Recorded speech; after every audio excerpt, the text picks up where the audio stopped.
Good morning. How are we doing today? No, we're not doing today. Just skip today. Go directly to tomorrow, or is tomorrow worse? I have physics exam later on. Today? Okay. So, like skipping directly to tomorrow would be an improvement. Okay. Fair enough. I'm sure you'll do great. How are other folks? No, not good. 4.5 hours. Yeah. Say again? Midterm in 4.5 hours. Ooh, in what? Math 24, linear algebra. Oh, okay. It's kind of late for a midterm. Like late in the semester. Oh, it's a second midterm? Most math classes have 2 midterms in one. Okay, are there like regular exams too, or just the midterms and the final? Tests every week. Well, technically a quiz every week. Okay, and okay. then 2 midterms and a final. I see. Okay. That's not as bad. I guess that's pretty similar to what I had when I was an undergrad. I'm sure you will also do great. I hope so. Anybody having a good day? It's gorgeous outside. Elizabeth's having a good day. Good. Okay. So, what were we up to last time? Last time we started finishing up appeal to expertise or argument from authority, talking about the idea of responsiveness, looked a bit. Let's see, I think I talked a bit about, we watched the clip from Peter Staley from ACT UP, encouraging the public health researchers to sort of stand up along with the activists as a way of showing and maybe also making them more responsive to the concerns of HIV/AIDS patients and activists. Then we did an exercise involving thinking about the issue of homelessness and how different groups of people have very different incompatible ways of understanding the solution to the problem of homelessness. And that led into the argument up on this slide that while trustworthiness requires an expert to be responsive to a particular group, that responsiveness depends on value judgments that are at least often not neutral, judgments about whose concerns and interests should be prioritized. And consequently, I argued there's no such thing as neutral, value-free expertise, and we got a few minutes at the end of class last time to debate about this a little bit. Any questions left over from last time, or does anyone want to make further comments or ask questions, offer objections to this argument about trustworthiness being opposed to neutrality?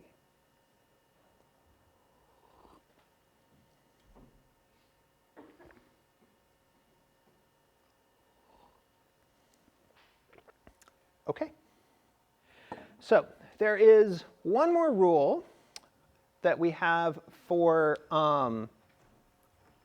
arguments from expertise. And this says that experts must be honest and represented accurately. This isn't a big deal. It just kind of covers, it's how we assess the premise about what the expert actually says. So we just need to be mindful of possibilities like these. The expert is lying or otherwise trying to manipulate you. The expert is oversimplifying their views in a way that maybe is unintentionally misleading. So there might be a problem with what the expert, with the claim the expert is making, not because they are trying to deceive you or manipulate you or be misleading, but because they're trying to explain things, they're trying to explain a really technical concept for a general audience and in a way that ends up kind of getting things wrong. Sort of a communications gap between you and the expert. There's also the possibility of what's called telephone error. This is where the expert's claims have traveled through multiple steps and become distorted along the way. We also thought a little bit about this with the interpretation of data and the way claims have to travel in order to get to us. So for example, you might have a scholarly research paper which then gets slightly misrepresented in a press release. The press release, written by usually a university PR person who doesn't have particular expertise in the topic of the paper. So the PR person writes the press release, that gets picked up by a journalist who also doesn't have expertise in that particular area. They add a slightly larger distortion, and then maybe that news story gets picked up by a TikToker you follow who produces a video, and like their 30-second completely amateur understanding of what is being said in the news story ends up like completely off base from what the expert originally said in the paper. So we need to think about, when we encounter an appeal to expertise, sort of how many steps are there between us and the expert. This is one reason why it's really nice to be able to go back to the original paper, right? We saw that last Thursday with the New York Times piece, where they provided a direct link to the original research article. Not so much that so we could go back and see, is this what the experts actually said, but so that someone who was able to read the paper could go back and do that checking. Okay? So that's what I call telephone error. And there's also the possibility that the expert's claims have been intentionally distorted or put into a misleading context in order to manipulate you. This is a very common disinformation strategy where a propagandist or agent, a disinformation actor, will take ideas from mainstream credible experts, kind of pick out a few choice quotes that end up really misrepresenting what the expert has in mind. So for example, with climate science, climate scientists, especially in their discussions among themselves, will talk about some key uncertainties in the way climate works. So for example, it's really hard to pin down exactly how much increased CO2, increased greenhouse gases will lead to how much heating of the global mean temperature. So it's like if we add, say, 200 parts per million, what is that going to do to our temperature? It's pretty wide uncertainty, but we know it's going to increase. We're just not quite sure how much. Climate skeptics, disinformation actors, will take expressions of that uncertainty and represent it as climate scientist admits that they're just making things up, or that they have no idea how the climate works, okay? So we need to be mindful of these kinds of possibilities, both intentional and unintentional distortions and ways that claims can become sort of transmitted imperfectly by virtue of the chain of people that connect us back to the original expert. Okay, that is basically it for Rule 4, just some things to keep in mind as we're assessing an appeal to expertise. Are there any questions about this bit?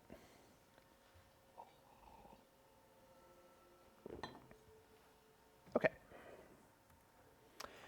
So, putting all of these elements together into premise-conclusion form, the template for an appeal to expertise in premise-conclusion form looks like this. We have 5 premises, and then 6 is the conclusion.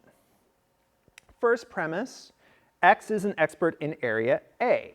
This relates to Rule 1, identify your sources, or identify the experts.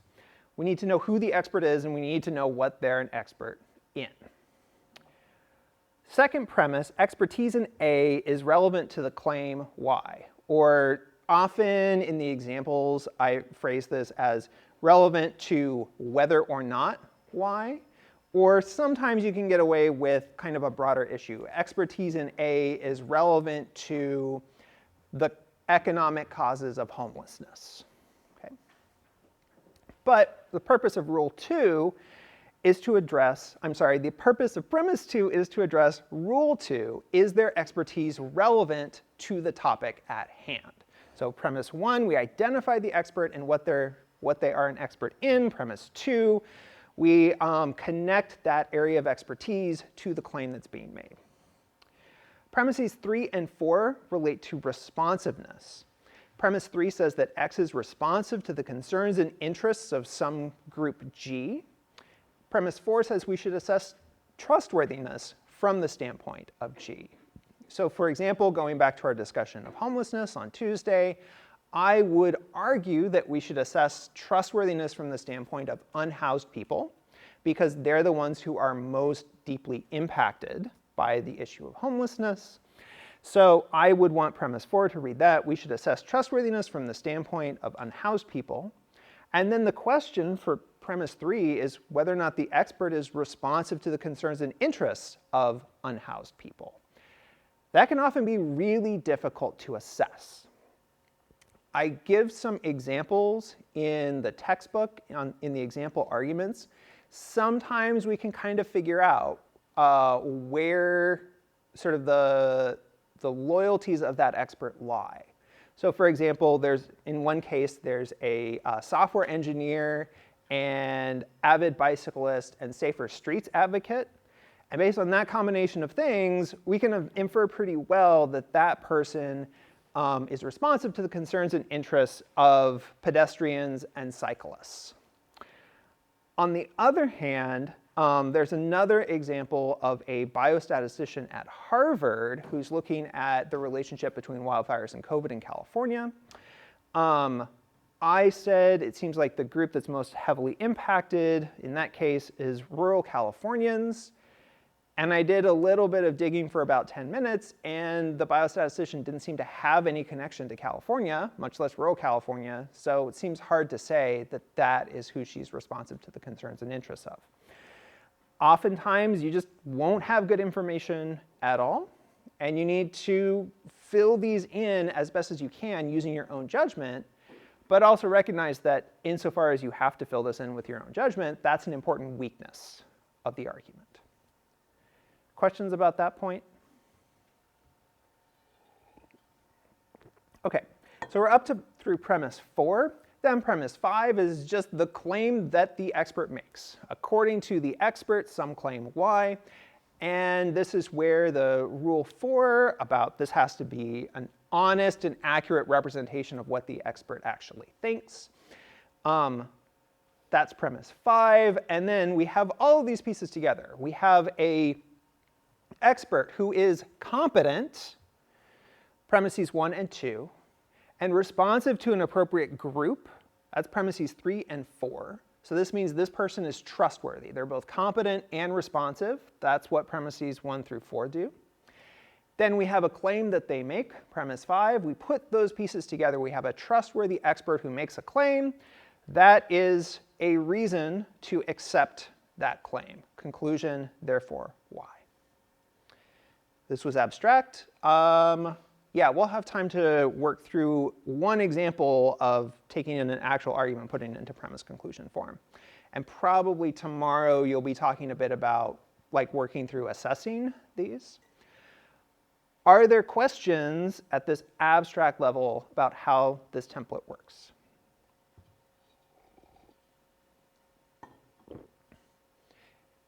Am I extra loud today? OK, it felt for a minute there like I was shouting at you. OK. So here's an example. We can do a little bit of practice with trustworthiness and premise conclusion form. Yeah. So I actually realized this morning that I had this example in the notes already. So maybe we'll go ahead. I mean, you can read my version already in here. Let's grab one I didn't do this with. Yeah. So the example currently on the slide is number 4 here. So let's go with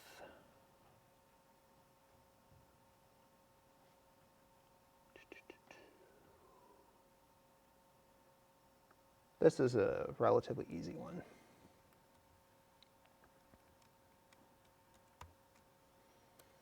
Okay. Daniel Levitin, an author and musician in Los Angeles and a professor emeritus of psychology and neuroscience at McGill University in Montreal, said research has shown that most people in Western countries use music to self-soothe. According to Dr. Levitin, Christmas music reliably puts a lot of people into a good mood, and this explains why Christmas music is so popular. Okay, so right now we're just going to practice putting this into premise-conclusion form. We're not going to worry about assessing the premises at this point, although you do have to do some thinking about what would be appropriate, like what's the appropriate group and stuff like that. I've got the template over here on the right, so you can reference that. Do you want to, for working on this, do you want to use your whiteboards to fill in the template and put it in premise-conclusion form? Or do you want to use your displays?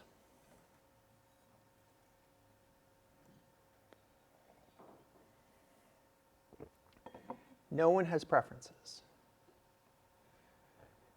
Okay, given the overhead and switching over to the displays, let's try just using the whiteboards today. Let's see how that goes. So we'll start with 5 minutes, might be more like 10 for this since you haven't done this before. But are there any questions before I turn on the music and let you work on this? Okay, take this argument, put it in premise-conclusion form.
Music off.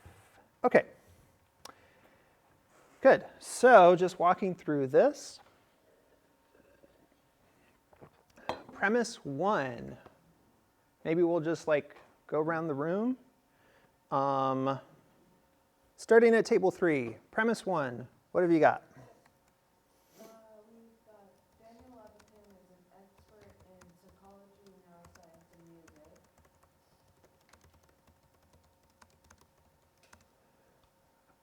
Okay. Table 1 for premise 2. Expertise in psychology and neuroscience is relevant to the claim that people in Western countries use music to self-soothe.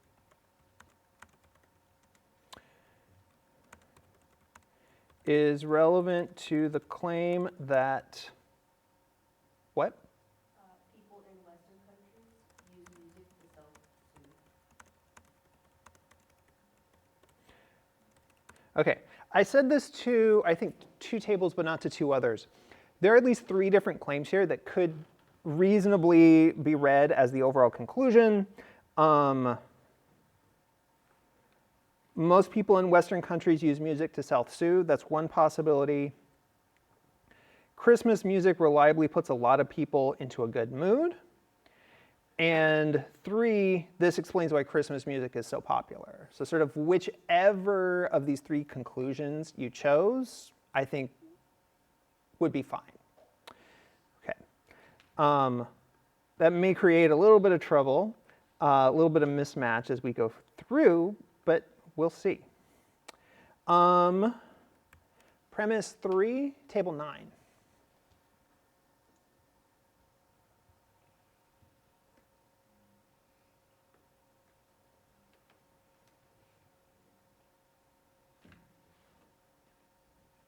We said that Daniel is responsive to the concerns and interests of happy people that listen to Christmas music. What is it, of happy people that listen to Christmas music? Yes. Okay.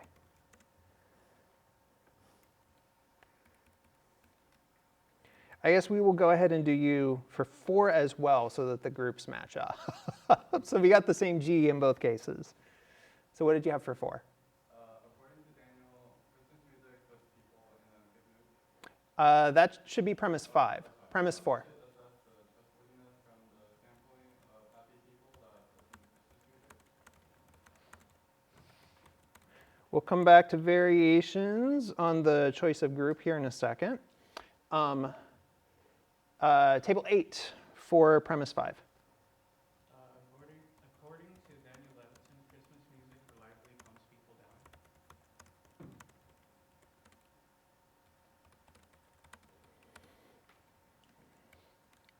down. And so then your version of the conclusion would just be like that.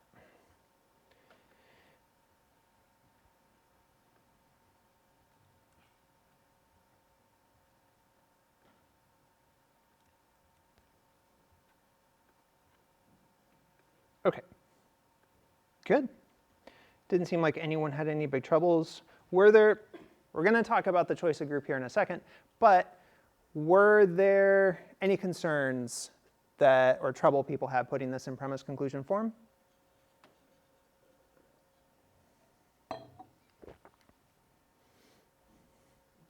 Okay, cool.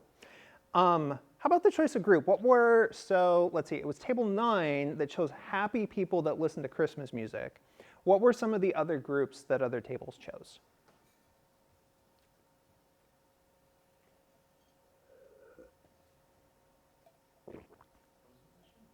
What group did you choose for premises 3 and 4? It was just music listeners. Music listeners, okay.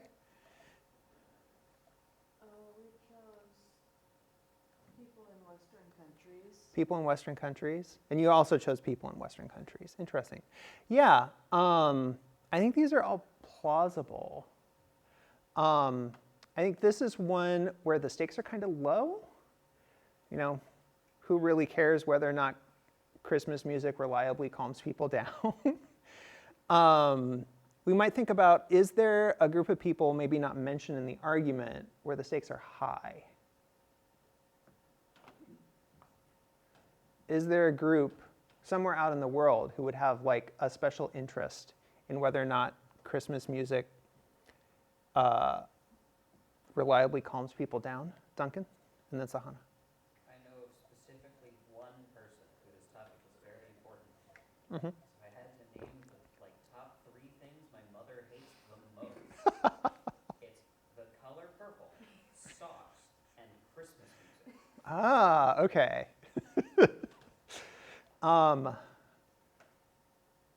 I'm with your mother on that last one. And I'm actually not super big on socks either. I hate Christmas music. Every year, let's see, you all are young enough that Sesame Street was still around, right? Okay. Oscar the Grouch singing I Hate Christmas. I share that with my nieces every Christmas. The younger niece thinks it's hilarious. The older niece is 16 and doesn't care what any of us do. Sahana, you had your hand up. Record labels. Oh, that's a good one. Because they want to sell as many, I mean, they don't sell records anymore. But like Spotify maybe has an interest in like promoting the heck out of this to encourage people to listen, something like that. Yeah, that's a really interesting one. Is there any reason to think that Leviton is responsive to the concerns of interest of either people who hate Christmas music, or let's maybe go with Spotify rather than record labels?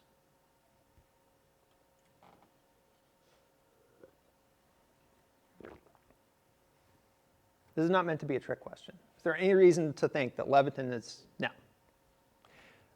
That's exactly right, Sri. There's no reason to think that Leviton is particularly responsive to either of these groups of people. So if that is the group, if you chose one of those groups, then a definite weakness of the argument would be, like there's no evidence that Leviton's responsive there. On the other hand, another weakness might be, well, why should we prioritize the interests of record labels? Sahana, did you have a hand? Okay, good. Any final questions or comments about this example? Okay, and this actually wraps up this unit on appeals to expertise. So are there any final questions about appeals to expertise?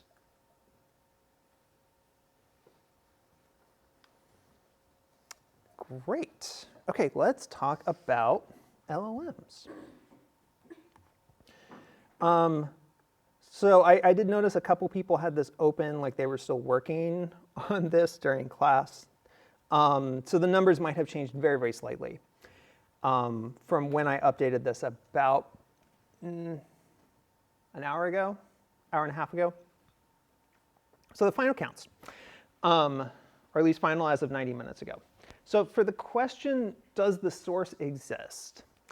About 24% of the sources were no, do not exist. 4% existed but had wrong metadata, and 72% you said that they existed.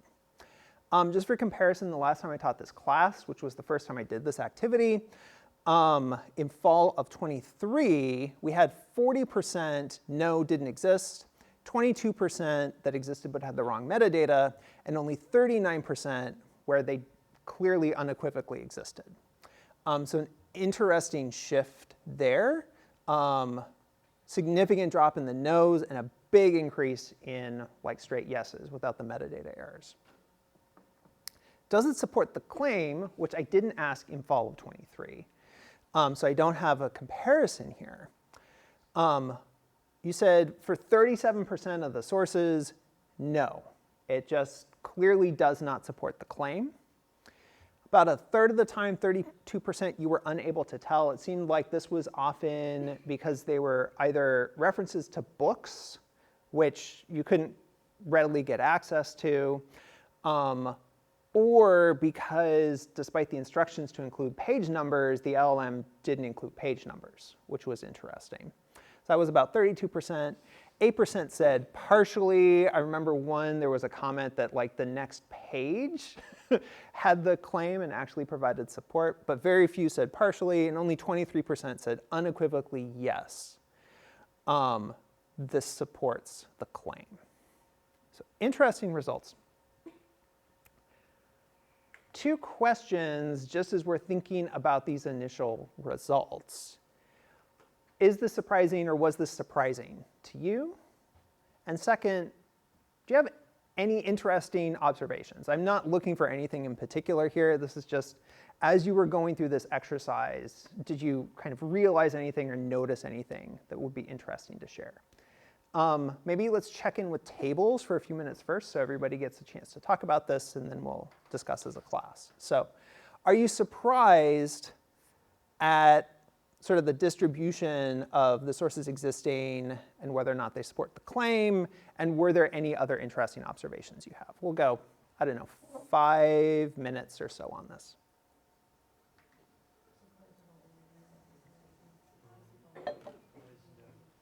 It was like everything correct and all. Yeah. Especially for supporting the claim. Like I thought it would just say a bunch of random stuff. Like I could understand it from the source, but I was surprised that it was actually like saying the correct stuff sometimes. So you were surprised that that like the yes was as high as it was? Yeah. Okay. I was like, of course, I'm so sorry.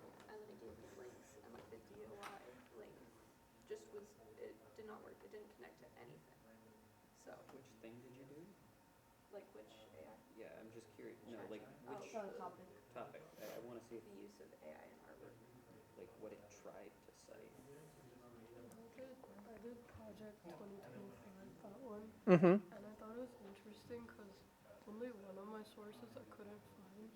But I thought it was interesting that most of the sources it gave were books, and it gave quotes from the books. There's no real way to verify if Mm-hmm. those quotes are made up or not.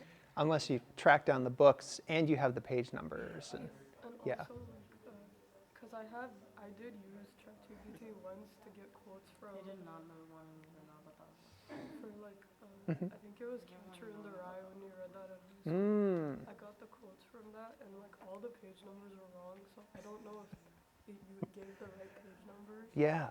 Also, the other source, which is from the Heritage Foundation, Mm-hmm. when I put the link into Google, it just said error 404. Yeah.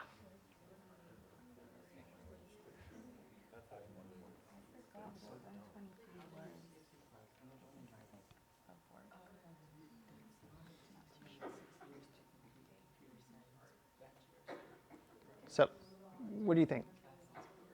Are you surprised at these results? Any interesting observations that you made?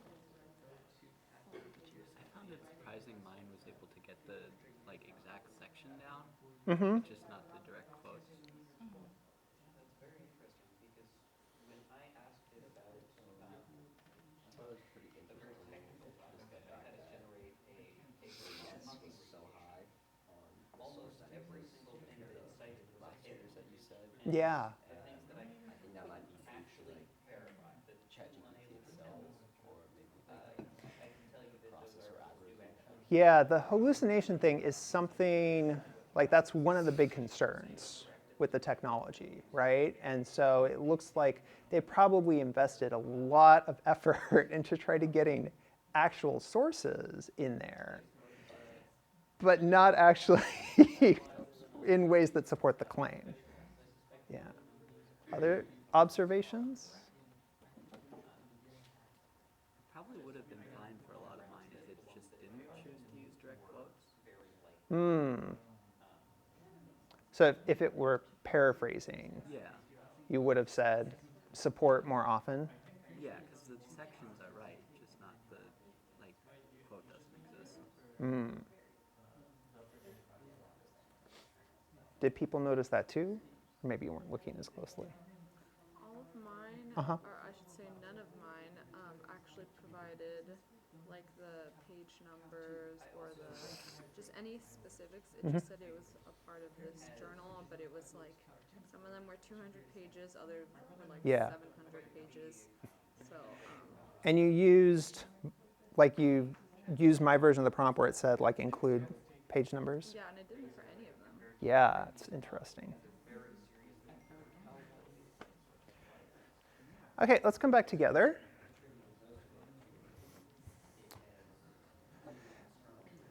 Is this surprising? Do you have other interesting observations? I didn't stop at your table, so maybe start over here. Yeah.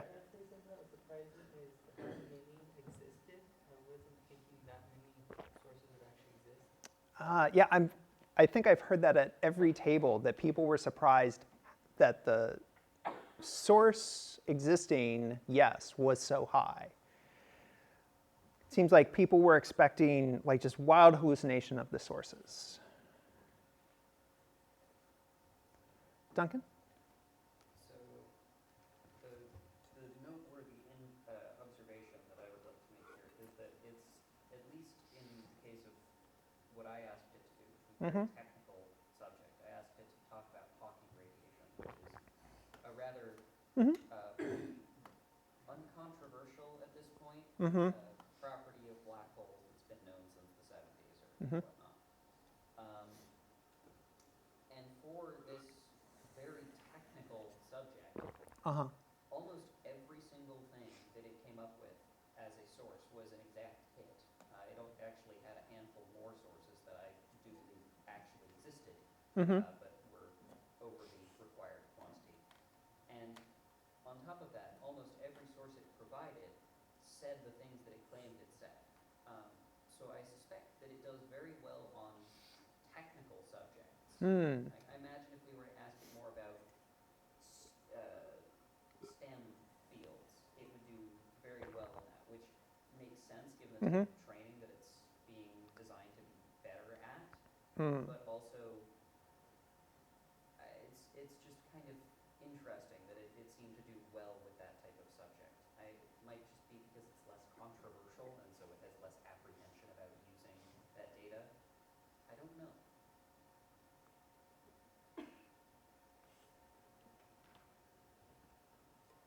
Is that a hand? Oh, no. Okay. I do think that it was surprising to me that it gave me only one real source that actually existed. And the other ones were either just did not exist, Okay. or one of them had the correct title but the wrong authors, and it didn't really even address what it said it did. And yeah, the other ones were just ones that were completely broken, didn't exist. So I think it was Devin expressed surprise that yes, the sources existed was as high as it was.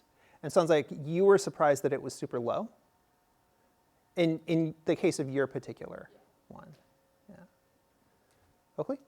This is for like the more in-text citations from a paragraph, but I noticed that while they did link articles, they repeated the authors that were like that were cited. So Jan Beck, he like wrote one of, he was an author for one, and they repeated him twice, but one of those claims are from another article.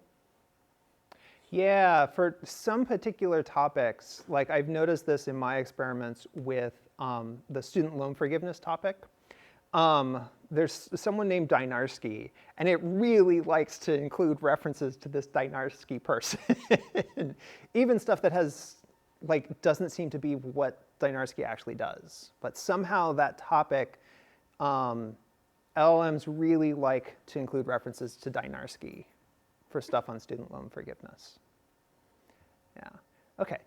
Any other thoughts just about sort of the findings from this little experiment?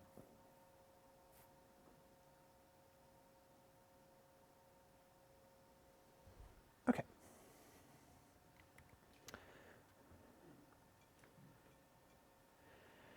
How many people read Chang's essay? Show of hands, no judgment. Okay. Yeah, it's hard in this class because you're not used to doing a lot of reading before class. I think we will go ahead and skip this because it doesn't seem like we have a critical mass, especially at certain tables. This is a really, really good essay. I really, really like this essay. I think it is a really nice kind of heuristic for understanding certain aspects of LLMs. So if you haven't read it yet, strongly recommend. There's also interesting debate surrounding it that you can find pretty easily, like critiques of it and replies to the critiques and stuff like that. But okay, so we'll go on to this one, which we can do without assuming people have read much. So this diagram is a rough sketch of maybe hopefully how you approach a research paper. So you're given an assignment over here on the left.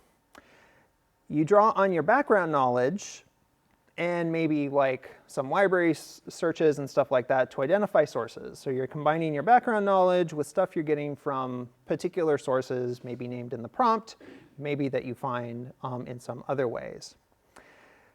Reading through those sources, you identify some particular quotes and passages that are especially relevant to the assignment.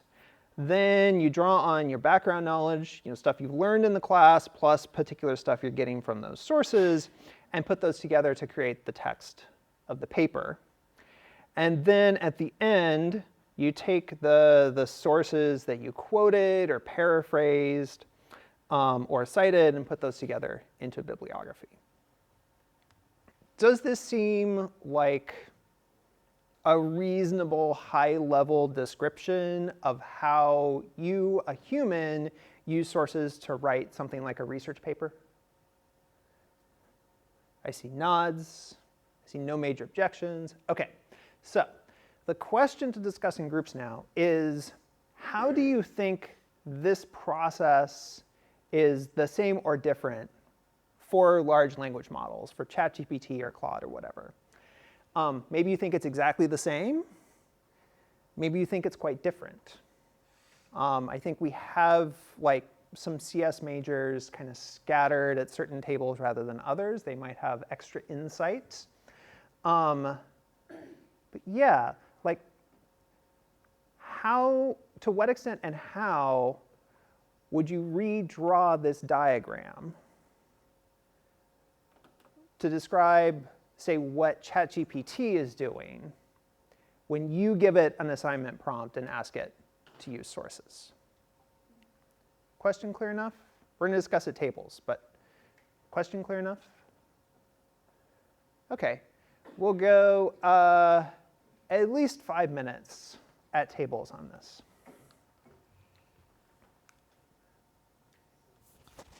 Oh, Duncan? I have a question about the technical specifications of the LLM we're discussing here. There are reasoning models and non-reasoning models. Which one? That is actually probably not a relevant difference here. When it comes to the refining of information that it presents on a written paper, I would actually constitute that it is. OK. Well, maybe you can think about how the diagram would be different in those two cases. Okay.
specific. They didn't, they wouldn't Yeah, know what to okay. search. You're not gonna I will detail it. Yeah, that's exactly If how you I was ask thinking about of one it. of the big sources where Is I don't think like whether it's I a ask the reasoning students model and say, okay, well, first thing that I'll do matters is that I'll much. use these generic searches I about think a it's topic, and I'll search Google. And I'll use that in to this further refine on for this other sort of more specific task, it's sources. more important So whether or I'll not search it for has these search sources enabled, that so Yeah. it can go out and find places like sources. Parsec, places like It does make a difference how large this information threshold is Yeah. for the Academy So like, sources. if it's not confident enough, it'll tell you that, and either keep feeding into it, it's not confident It enough, all or tell you that it's naturally plus exactly do a straight search through Google, It which does have will background always knowledge give you the because answer, it's it's training. versus confidence. The most disputable bit here, which is human It and doesn't say.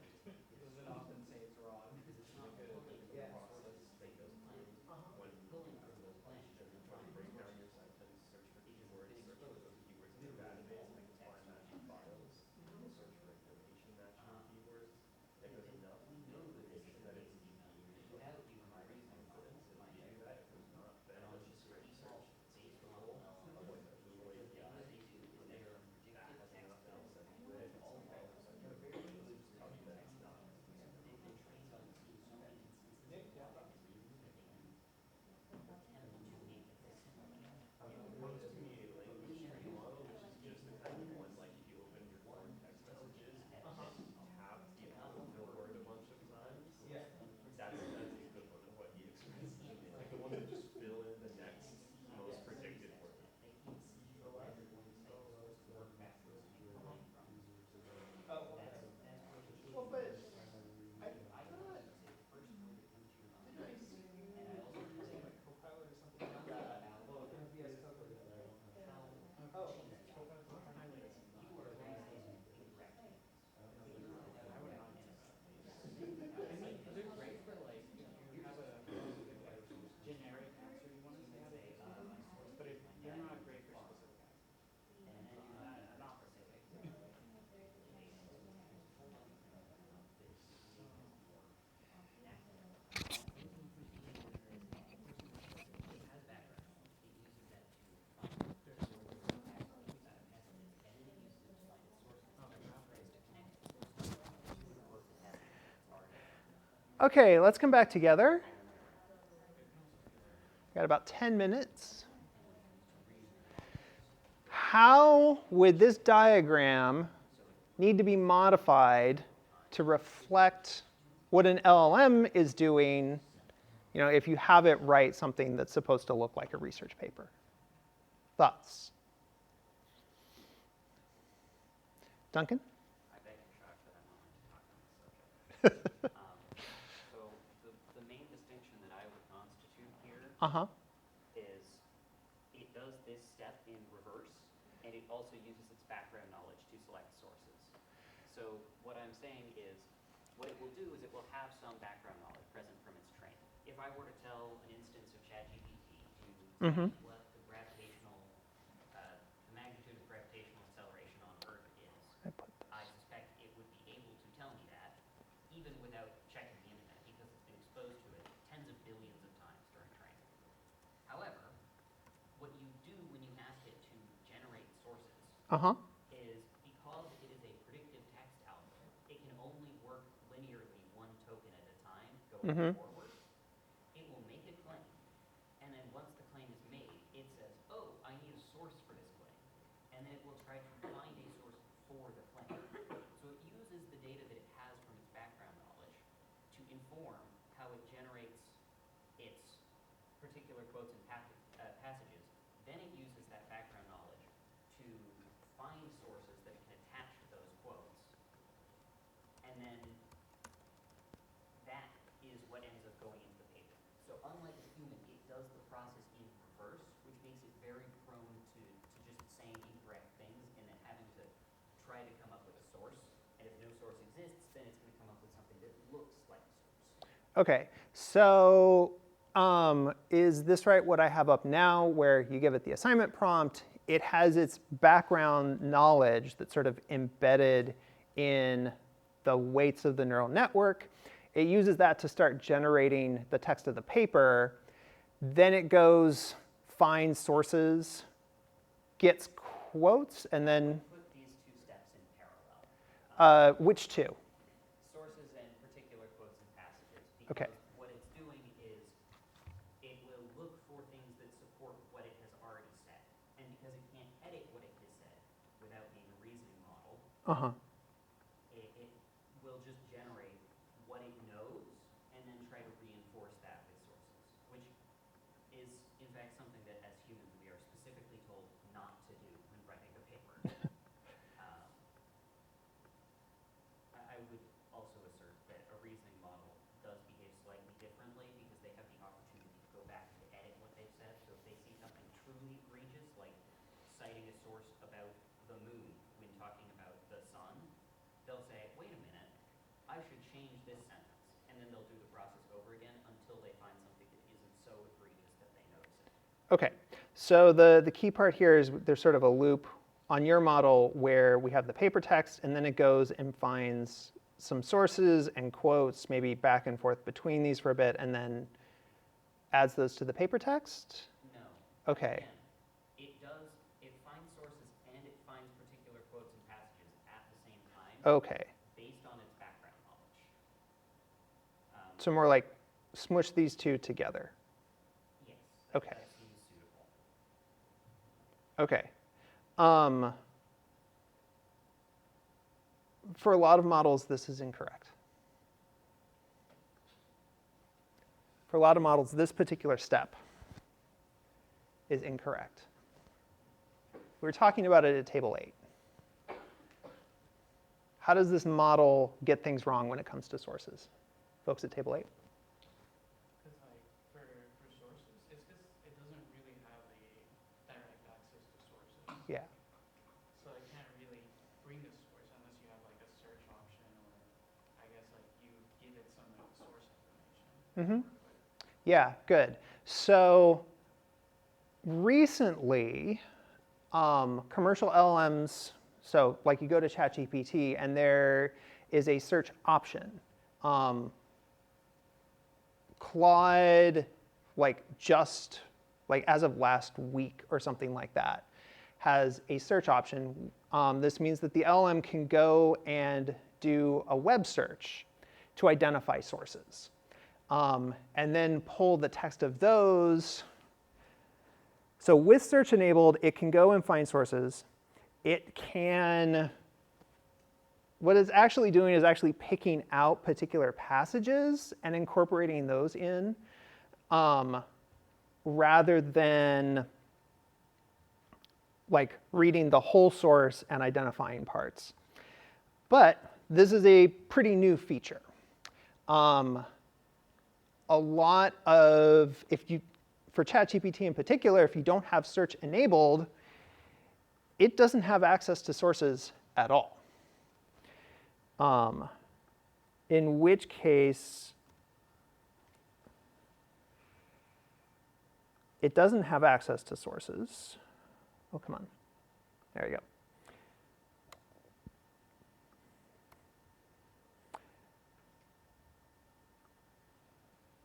So if the LLM doesn't have search enabled, can't go out to the internet and find sources, it's relying entirely on its background knowledge, how is it giving you quotes and a bibliography?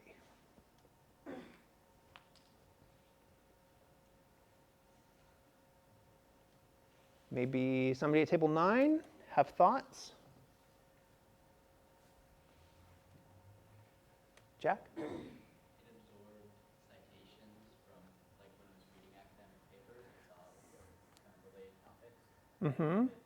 That's good. So it found citations that are good, and those are generally shorter and more repeated, so they're easier to remember. And then it might be able to remember quotes if it's really famous, but it usually just makes up quotes that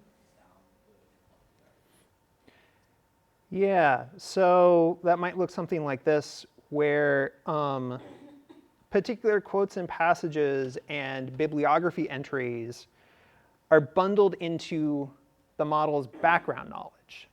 So it was fed approximately the contents of the internet, which include, like Wikipedia pages, which have academic citations, and some academic journal articles and reports and stuff like this that have academic style bibliographies.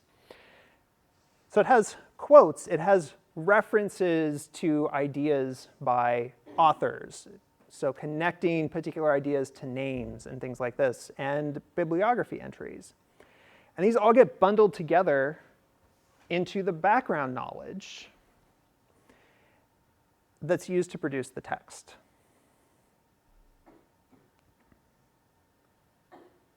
The sources are like back here in the training data that the model no longer has access to by the time you go to give it a prompt. So this is without search.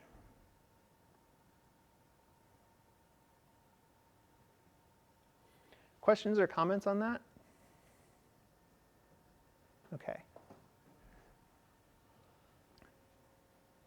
Is this surprising? I see tentative nods. Yeah, I think prior to today, prior to this morning's discussion, how many people would have thought of a large language model as using something like a search engine? It's okay, you can admit it. No shame. Handful of people, maybe half the class or so. Yeah, this is a very common way that we think about large language models, that our culture tries to understand what they are and how they work. I think in part because we've had search engines now for a little longer than you all have been alive. Google was the first really good search engine in the late 90s. So we're very used to search engines and how they work, and it can feel like, oh, an LLM is like an extension of that technology. But it actually works in a completely different way. This is part of what Chang's getting at in his JPEG metaphor, where an LLM is not a thing that goes out and searches the web and comes back. It is a compressed, compacted version of the internet, good and bad. And that is sort of the background knowledge that without search is all an LLM has to go on to generate something like a paper text, including the text of the bibliography. So actually, maybe this should go over here, because the bibliography it's generating is part of the paper text. We're probably right at time. We have about a minute. Duncan. One of the sources in fact-checking ChatGPT 2025 document is from 2024, was identified as existing by one of the students in the class with data cutoff for ChatGPT's training for the currently available model that is used by 3-tier users and by premium tier users is before 2024. That is not possible given the setup that you currently described. It must have this feature in some manner toggled on by default, or this result literally could only come to exist by generating the exact sequence of characters as in a monkey on a typewriter that would then align with the exact, it would be predicting the future. That isn't possible under the system that you've set up. Yeah, that's an interesting anomaly that unfortunately we don't have time to look into. I suspect ChatGPT, the current version of ChatGPT, is using a training window from sometime in 2024. That is my guess, but that's something we would have to check. And unfortunately, we're at time. But that is an interesting anomaly. And the possibility that by default, ChatGPT maybe is sometimes switching between these, which is interesting. OK, but unfortunately, we'll have to leave it there. Good work today. Have a great rest of your Thursday. Come to discussion tomorrow. And then have a great weekend. Good luck on the various exams that you have today and tomorrow, and with getting your classes for the fall, since apparently some of you are registering like right now.